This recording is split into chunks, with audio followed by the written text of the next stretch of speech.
Jésus s'intéresse à cet homme éteint et infirme. Jean 5, 6, comme s'ils étaient seuls, tous les deux. Il le regarde, lui parle, le questionne, lui donne du temps, accueille ses réponses, prend la peine d'attendre que quelque chose se mette en mouvement en lui. Il lui fait vivre là une première et fondamentale guérison.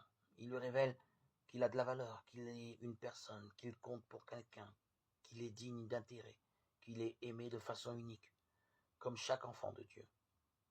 Jésus lui dit, veux-tu guérir? Par cette seule question percutante, Jésus révèle à cet homme la cause de sa maladie. Il a laissé éteindre son élan vital, son désir de vie. Il ne sait plus vouloir.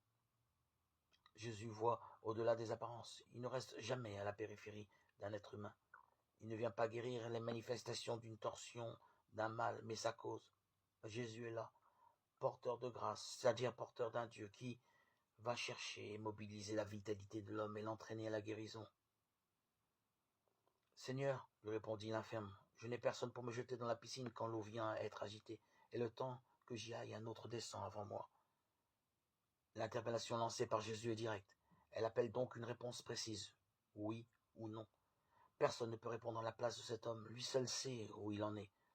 Cependant, il parle des autres, non de ce qu'il vit, veut, ressent. Personne pour me jeter dans la piscine, pour me porter.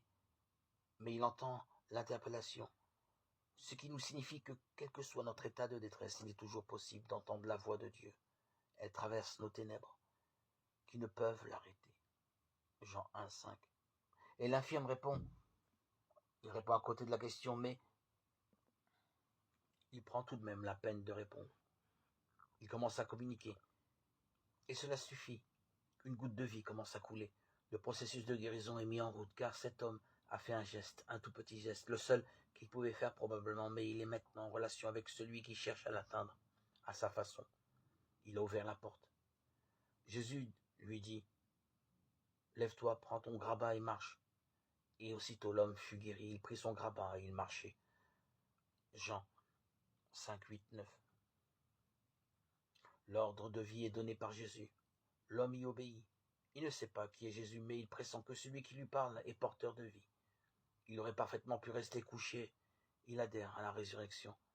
Jésus ne le touche pas comme il le fait pour d'autres infirmes. Il ne le prend pas par la main pour l'aider à se lever, car précisément la guérison de cet homme passe par la confiance retrouvée en sa propre identité. Il doit choisir lui-même de se lever, de retrouver son désir de vivre.